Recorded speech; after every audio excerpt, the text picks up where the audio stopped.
Realmente lo conocí por intermedio de Esteban Rivera, mi primo, porque mi primo iba a empezar a estudiar administración de empresas en EAFIT y él intercambiaba música. Yo no estoy seguro si fue con Román González no, a ver, si mal no estoy, Román ya conocía a Bull Metal. Mi primo iba a estudiar en EAFIT administración, pero yo creo que mi primo y Román González eran ambos socios del club El Rodeo y ellos allá se conocieron y yo creo que, si mal no estoy, Román ya conocía a Bull Metal y llevó a mi primo porque Bull Metal estaba vendiendo música. Mi primo le compró un sencillo, lo primero que sacó Samael, que fue un sencillito, el Worship Him, que si mal no estoy fue el Worship Him, no estoy seguro. Pero mi primo me dijo que había un man que vendía, que no sé qué, y entonces me llevó a mí a la casa de Bull Metal. Y resultó que compartíamos muchos amigos y ahí empezó como la amistad con Bull Metal. Bull Metal y yo fuimos muy amigos, fuimos muy cercanos en un momento. Yo pues me parchaba mucho en su casa, obviamente pues empezamos a tocar juntos, ya estábamos ambos tocando en Tenebrarum. De pronto la gente no sabe, pero Bull Metal y Euronymous de Mayhem eran muy amigos. Amigos era que se pasaban horas hablando por teléfono. Euronymous echó a todos los de Mayhem y él quería rearmar, antes de que lo matara a Burzum, el man quería hacer su banda otra vez y le dijo a Bull Metal que él quería que fuera el baterista. Y Bull Metal nunca se animó a irse. Me parece que fue un error, él se debió haber ido. Ellos se contaban todo y de hecho Bull Metal sabía mucho antes que la misma gente de Noruega lo que iba a pasar con Mayhem y con otras movidas de la escena noruega. Entonces, de alguna manera, sí, Bull Metal fue un personaje muy influyente. De alguna manera sí fue, sí tuvo gran relevancia en el underground mundial de ese momento de principios de los 90s. Ojalá Bull Metal hubiera entendido esa importancia, ojalá Bull Metal hubiera escrito un libro, ojalá hubiera permitido que se publicaran las cartas que él tuvo no solamente con Euronymous, sino con una serie de personajes importantísimos de aquel entonces. Sí, es una lástima que todas esas cartas se hubieran perdido, porque cuando Bull Metal, cuando lo encontraron muerto, la familia decidió quemar todas las posesiones que Bull Metal tenía, y es triste porque se perdió una muy gran parte del metal, de la historia del metal colombiano. Fue triste, eso se perdió y yo creo que uno tiene que dejar registrado todas esas historias y todas estas vivencias, porque nos morimos nosotros y luego ¿qué va a pasar? No va a pasar nada, se va a perder como toda esta tradición oral. Por eso es importante este documental, por eso quise participar acá, porque esta pequeña parte de la historia que estoy contando, pues de pronto mucha gente no la conocía, y esto simplemente ayuda como a entender quién era este personaje histórico para el metal colombiano, que era Mauricio Montoya Bull Metal. Bull Metal me contó la historia de cómo se volvió el satanista, cuál fue su primer acercamiento, y resulta que Bull Metal iba mucho a un almacén que se llamaba Disco Centro. Disco Centro quedaba en el centro comercial San Diego, en las plazuelas de San Diego quedaba este almacén, y era un almacén donde la gente llegaba a comprar música. De hecho, antes de conocer a Bull Metal hay una anécdota, y es que yo un día llegué a comprar música, eso fue en el 88, yo estaba muy peladito, pero yo ya había empezado a tocar en matrimonios y en eventos, entonces ya empecé yo como a ganarme mi plata, y un día acababa de tocar un matrimonio y me fui para Disco Centro, y oh sorpresa, justo cuando yo llegué, pum, pusieron una caja llena de vinilos, y empiezo a buscar y pum, saqué el Morbid Vision de Sepultura.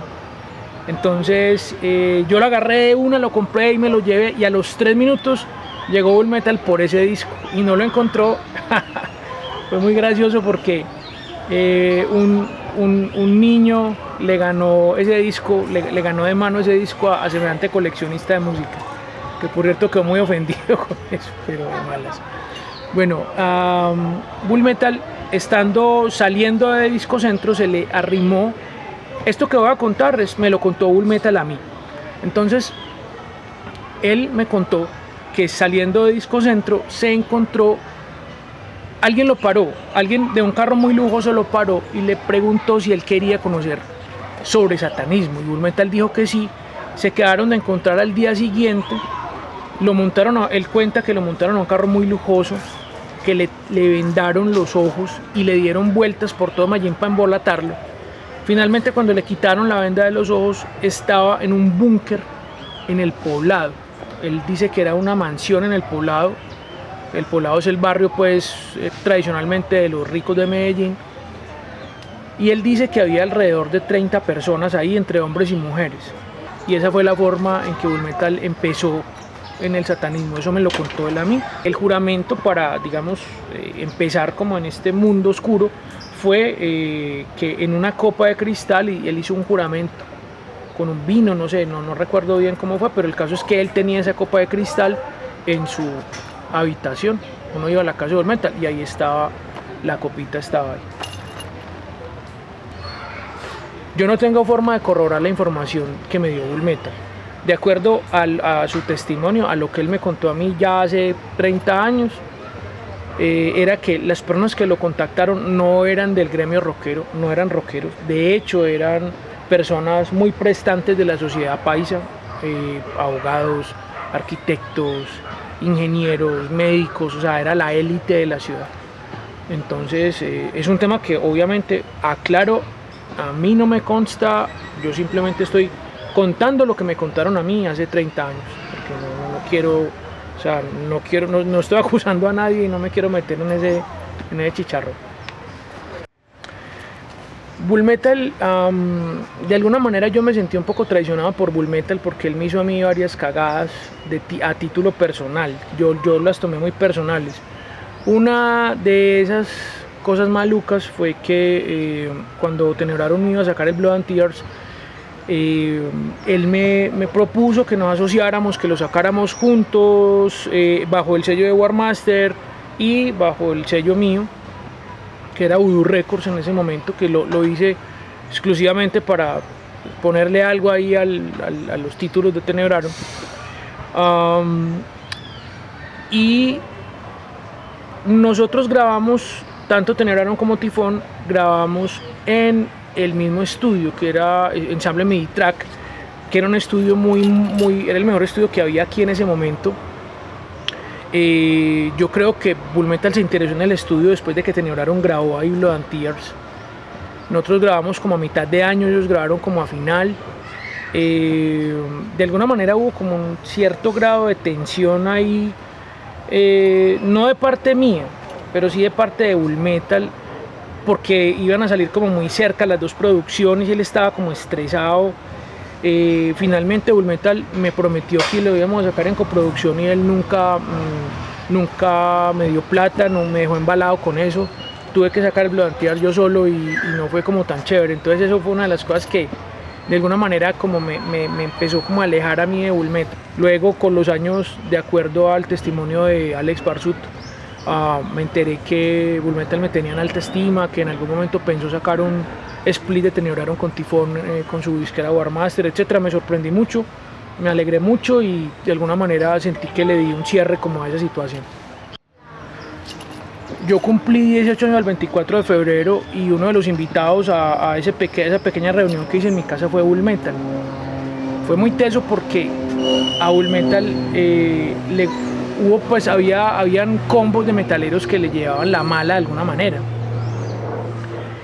Y había un combo de metaleros muy maluquito de Belén Zafra, que eran pues básicamente unos delincuentes juveniles. Uno de ellos yo tenía atracador propio, un man bastante maluquito que terminó muy mal de hecho. Ese man, todo ese combo al parecer odiaba a Bull Metal y entonces cuando estábamos ya finalizando mi reunión de mis 18 años, cuando los cumplí, de alguna manera, yo no sé cómo fueron a dar a mi urbanización. Mi urbanización, es decir, no hay sino una sola puerta de acceso. Y yo vivía en la última cuadra al final, es decir, no había forma de que por ahí transitara gente o buses, nada, y no había nada. Y cuando menos pensé, a lo lejos veo un combo de gente que venía caminando y yo estaba parchado ahí normal. Cuando miro bien y veo que es Wilson y su corte de malandrines y se le echaron al man, y Bulmetal era un gigante, pero es que eran como 6, 7 manes armados y Bulmetal no pudo hacer nada. A mí afortunadamente no me robaron nada, iban era por Bulmetal y le robaron fue a él. Bulmetal despertaba muchas envidias porque era un man que tenía una posición social diferente. Digamos que el metalero en aquel entonces era muy de barrio bajo, muy de comuna, muy sufrido, muy guerreado, todo. En cambio este man era un man que hablaba inglés fluidamente, era un man que tenía otra posición social, si se quiere, y no solamente una posición social porque tuviera más plata, sino que el man se codiaba con la élite, que lo que fue posteriormente la élite del metal mundial. Ese man trajo a Mayhem, pues trajo la música de Mayhem, la música de The Cradle of Filth. Ellos eran amigos, ellos escribían por carta con la gente de Impel Nazarene, con un montón de gente, que estos manes obviamente no tenían esos contactos. Entonces ellos consideraban que Bulmetal era un burgués. Cualquier persona que tuviera ligeramente cualquier posición social mejorcita que ellos era un burgués, por lo tanto era el enemigo. Y Bulmetal era el enemigo de muchos. Pero hablando con la verdad, Bulmetal ha sido el metalero más influyente del siglo pasado. Fue Bulmetal, y yo creo que nadie se acerca siquiera en Colombia a la influencia que tuvo Bulmetal como personaje del metal.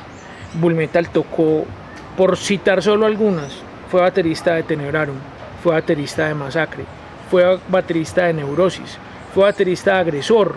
O sea, es decir, él tocó con un montón de grupos, él organizó conciertos, él estuvo en el nacimiento del metal desde sus inicios. Él exportó el metal colombiano a Europa, o sea, él tendió un puente para que el metal colombiano fuera conocido en Europa. Y ese reconocimiento del metal colombiano por parte de esa escena noruega emergente, eso se debió en grandísima parte, si no en su 100%, gracias a la conexión que Bulmetal tenía con Noruega. Entonces el metal colombiano le debe mucho al Bull. Un personaje incomprendido, un personaje mitificado. Bulmetal era un ser humano de carne y hueso que tenía grandes talentos, grandes digamos virtudes y grandísimos defectos también. Entonces muchos tuvimos la dicha de conocerlo, y unos pocos tuvimos la dicha de poder tener una relación de amistad con Bulmetal. Yo siento que él se dejó vencer de sus propios demonios. Finalmente él fue víctima de sí mismo. Él nunca entendió su importancia, él nunca entendió el aporte que le hizo al metal de este país. Si él hubiera pensado un poco en quién era él como personaje público dentro de la escena del metal, probablemente aún lo tendríamos con nosotros. Tristemente, pues decide quitarse su vida en el municipio de Carmen de Viboral, en extrañas circunstancias. Pues él era muy depresivo. Yo tuve la oportunidad de visitarlo muchísimas veces en su casa, y yo puedo decir que delante de mí con un bisturí se intentó cortar las venas. Yo me pasé una noche entera tratando de que no se cortara las venas. Lo digo porque lo viví. La gente que lo conoció sabe que él tenía una tendencia. que era depresivo y que es decir, no era raro que ocurrieran estas cosas. Lo que pasa es que nadie habla de eso, o sea, o nadie se atreve a hablar de eso. Yo hablo de esto porque yo lo viví. O sea, a mí nadie me lo contó, no, yo lo viví. Todo lo que he contado, yo lo viví, y las cosas que he dicho de Bull Metal, él me las contó a mí, porque teníamos una gran confianza, había un gran sentido de la amistad en un momento determinado. Yo siento que a él le ganó el lado oscuro, él de un momento a otro se dejó ganar como por una especie de vórtice que se lo chupó y lo tiró al abismo, pues prácticamente, sí, lo absorbió y lo tiró al abismo. Él tristemente, pues al final de sus días era una persona muy oscura, pero en el momento en que empezó Tenebraron, él era diferente, él era pues un man divertido, un man bacano. Yo lo consideré siempre un muy buen amigo. Cuando él me hizo unas cagadas, yo me alejé porque yo pensé que no era una persona para que yo confiara, porque me hizo cosas que me dolieron bastante. Sin embargo, con el paso de los años y después de una entrevista que le hice a Barsut para mi libro, pues descubro que Bull Metal me tenía en buena estima, me apreciaba, respetaba mi trabajo como músico y con Tenebraron. Entonces eso me ayudó como a darle un cierre a ese sentimiento incómodo que yo llegué a tener. Bull Metal, yo creo que está íntimamente ligado con el desarrollo del metal en Medellín. Él fue una persona muy influyente, fue una persona, un gran conocedor de música, un gran, digamos, explorador de sonidos nuevos. Él trajo a Medellín un montón de bandas que no se conocían acá. Yo creo que el aporte de Bull Metal a la escena colombiana fue mucho. La Cortina de Hierro, cuánto bien le hizo la Cortina de Hierro a las bandas de Colombia, a las bandas locales, a Tenebraron, que pues sonó, cuántas veces sonó Tenebraron en la Cortina de Hierro y cuántas otras bandas sonaron. Entonces, así como él tenía grandes defectos, también tenía grandes virtudes, y fue mucho lo que hizo por la escena del metal colombiano. Una cosa que mucha gente no sabe con respecto al Bull es que a él sufrió una persecución por parte de la Fiscalía del Ejército de Colombia y de la Policía. Y eso tiene una explicación, y es la siguiente.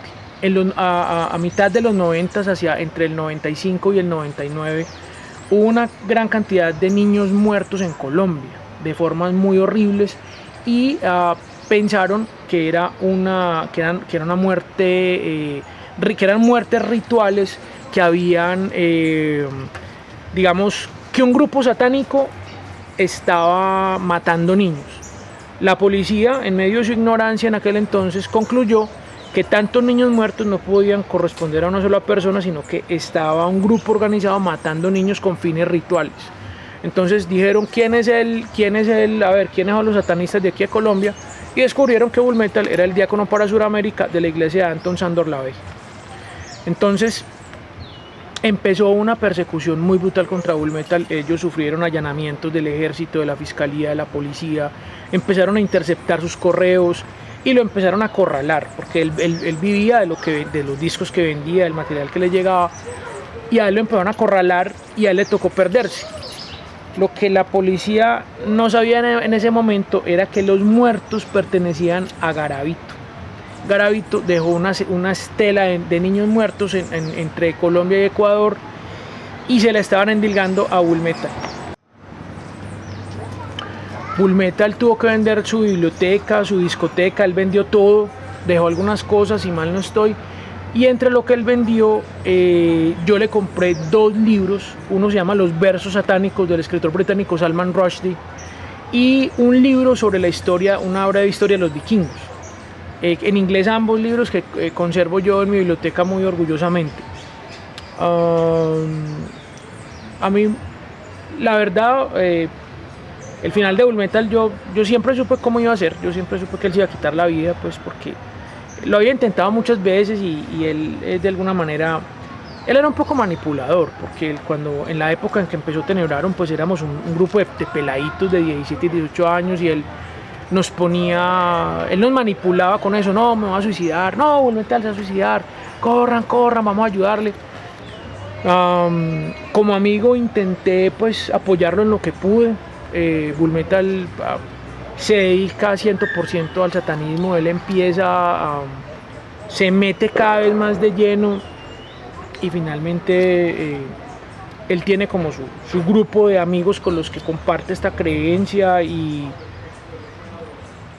yo sí, como les decía, yo siento que a él lo absorbió así, se lo chupó el lado oscuro y el man, cuando menos pensé yo, el man ya era otra persona. Fue muy triste, pues como les cuento, porque sí llegó un momento en que yo pues sí lo consideré una persona muy cercana. Nadie le va a poder quitar que fue el primer baterista de Tenebraron, una banda que ya lleva 32 años y su primer baterista fue él. Entonces sí fue para mí un poco doloroso todo lo que pasó. Sin embargo, pues ya a mis 50 años, mirando todo esto en retrospectiva, pues creo que fue maravilloso poder haber compartido los inicios de Tenebraron con Bulmetal, haber vivido en esta Medellín de principios de los 90, que se convirtió en la punta de lanza del metal colombiano, haber estado justo ahí en toda la mitad de todos estos movimientos maravillosos, de estas grandes bandas que surgieron a finales de los 80s y principios de los 90s y hacer parte de como todo este movimiento. Claro, eso me llena de orgullo y de alegría. Yo quiero aclarar que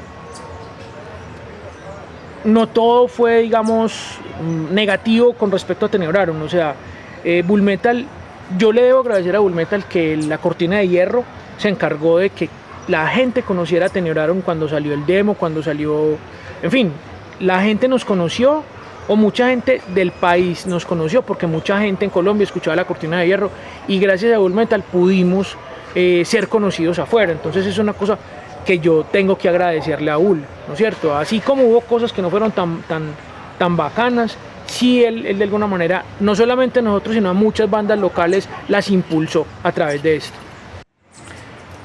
Datos curiosos, Bulmetal cocinaba delicioso. Ese man fue puta. Los que comieron de mano de Bulmetal saben que ese man cocinaba espectacular. Tomaba Coca-Cola, se tomaba 3 litros de Coca-Cola al día. Era adicto a la Coca-Cola. Manejaba súper bien. Bulmetal era una cabrilla, pero la hijo de puta, ese man me parecía una cabrilla. Sí, ese man era muy divertido, no como Bulmetal no pasaba bacano porque el man era muy charro. Mi papá nunca le cayó en Bulmetal y una vez lo echó de mi casa. Una vez a mí no me traiga de gordo acá, ahora sí, y lo hago. Bueno, ¿qué otra? A ver, no sé, anécdotas, ¿qué otra puede haber?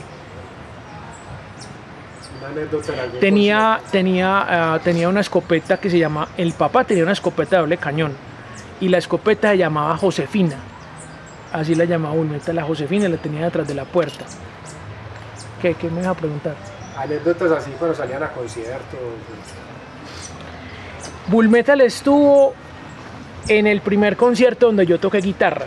Eso fue en la casa de Lucho Némesis en Belén. Lucho Némesis es un personaje bastante interesante y digamos que la escena del occidente de Medellín, Belén, pues se vio muy impulsada porque él en su casa, que era una casa vieja con un patio gigante, hacía conciertos donde iban metía en esa casa 120 personas y ahí tocaron muchas bandas. Una de esas bandas fue Asalmatum. Asalmatum estaba uno de los integrantes de Asalmatum era Juan Fernando Echeverry, que fue el primer bajista que tuvo Agonía, el primer vocalista que tuvo Agonía, de hecho. Y él ya estaba cantando en Asalmatum y me invitaron a tocar con ellos una canción de Death, del Scream Bloody Gore, que se llamaba Evil Dead. Y fue la primera vez que yo toqué en una banda de metal, en un concierto, la guitarra. Y ahí estaba al lado mío, estaba Bulmetal cabeceando y por ahí están las fotos y creo que por ahí está el video de eso.